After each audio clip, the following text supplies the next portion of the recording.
laugh hysterically as he tried reading the Bible. And then in the middle of him saying these horrific things, he said, "Please help me." And it crushed it, broke my heart. That was the real him.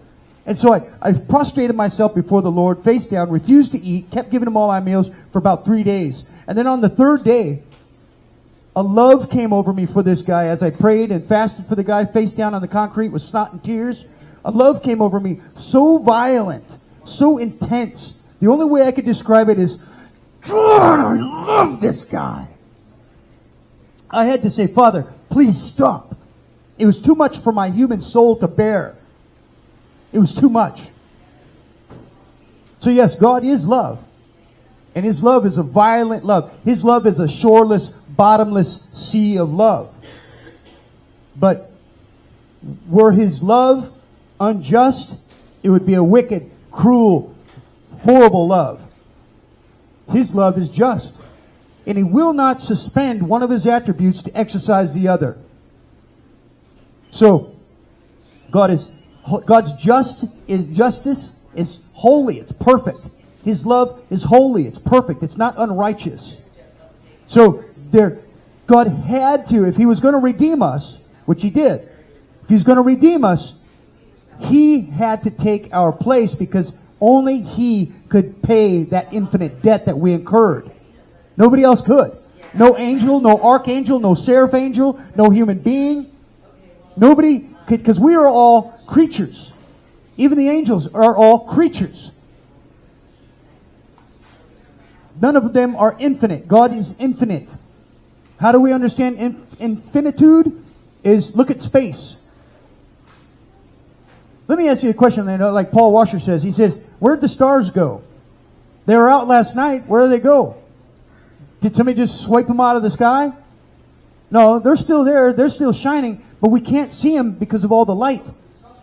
So the only way we're going to understand and be able to see the glory of Christ is on the backdrop of our sin. That's why Romans, it spends the first 3 chapters condemning all people of their sin, even the moralist. The moralist, the person who never committed a crime, who had a job. Because look, some of us are born in the bottom of caves. In other words, they have a disposition to sin, much more than the next guy. And then others are born at the top of the Alps, and they don't have much of a disposition to sin. And then there's everybody in between. So some of us are born in the bottom of caves, and some of us are born in the top of the Alps. But none of us can reach the stars. And I forgot who wrote that, but not me. So what this means is the only way I'm going to understand the beauty of the gospel is on the backdrop of my wretchedness. That's why people in our conditions, right? Most of us, I could say right now, I am not a good person.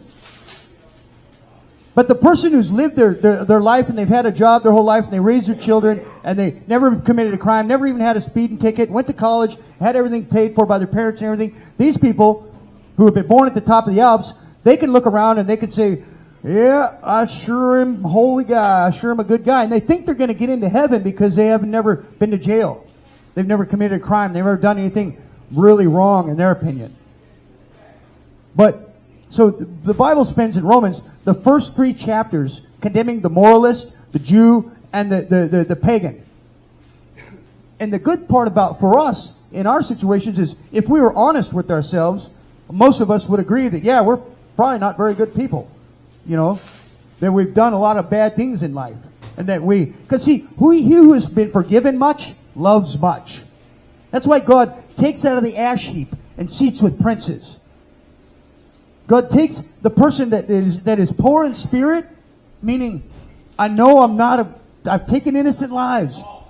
So now God can take that person that because he's not deceiving himself and he knows that he's wretched, he knows that he's miserable and sinful, he can take that person from that position and turn around and save this person because the person understands that he needs a Savior. The person understands that he needs Christ. The moralists don't think they need Christ. The people, like I said, born on top of the Alps, they don't think they need Christ. They think they can save themselves.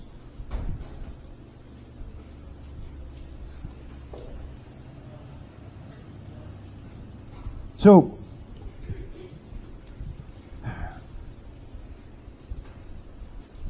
God's love provided what His justice demanded. He did for us what we could not do for ourselves. None of us could pay that infinite debt. And so the more we peer into this beauty of the gospel, peer into the beauty of Christ, the more our desire for holiness will come. See, there's joy. Like I was saying before, there was a time in my life when I was joyful and I had a prideful joy because I was walking pretty holy. You know, when the first verse you memorize is to bring every thought into captivity to the obedience of Christ, that says that God's got something for you if that's the first verse you memorize. Because this is very important. God is very concerned with what we allow to go on in our minds. We sin a lot in our minds. If I were to take one of your guys' thoughts and put them up on the board there, just the little bit of time we've been here, you'd probably run out of the room and never want to show your face again.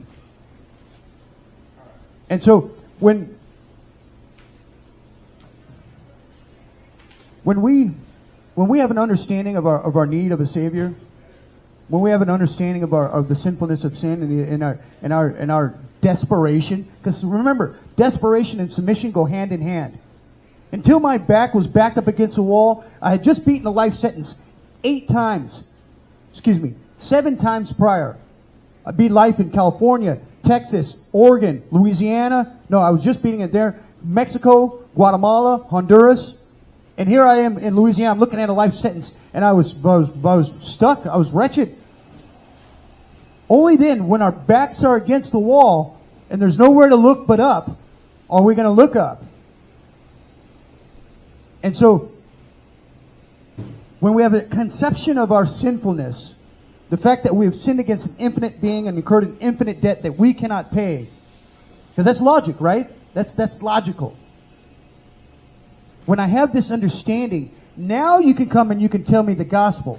Now you can tell me what Christ has done, and now I'm going to have a greater appreciation of what Christ has done for me, because he who's forgiven much loves much.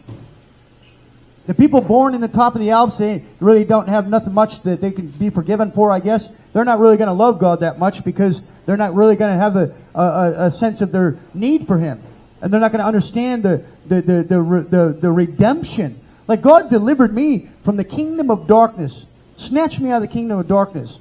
Remember, because like I said, I couldn't be around people without thinking about how I was going to rip their throat out their neck, snap their ankles. I was messed up in the head. I was really messed up. I was messed up. I couldn't carry on a coherent conversation. I couldn't. I was messed up. And I mean, I'd have to get so drunk that I'd wet myself half the time because I was so messed up in the head that I'd pee myself half the time. And I'd wake up because the alcohol was wearing off and I needed more because my mind was so bombarded with just garbage. It was not a very good experience at all. Not a very good life. I don't remember much before Christ delivered me. But God delivered me. He healed me. I have peace in my mind now. I can lay down. I can go to sleep. I don't have to do drugs. Matter of fact, I don't want drugs because I feel the Holy Spirit. And I don't want to separate that fellowship. You know, where are we? God wants us to our obedience to stem from our love for Him. It's got to be loving obedience. If I come into my house and my wife tells me, "Hey, don't wipe your boots on the white carpet," and I go in there and I wipe my boots on the white carpet, and after I get done eating, I take the plate and I slam it against the wall, tell her to clean it up, she's going to really figure out real quick that I don't love her that much, right? So God wants us He wants our obedience to stem from our love for Him. And how are we going to love Him unless we get to know what He did for us? Unless we have an understanding of what happened on that cross. And so the more we understand this gospel, this good news, the more our love will grow for Him.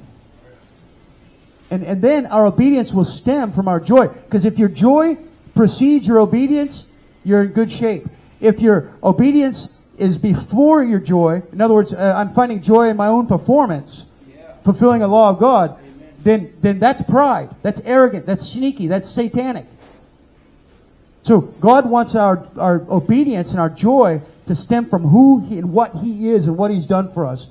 And then, because of this joy and this desire to be holy and this desire to please my King, and then flows my obedience, this pleases the Lord.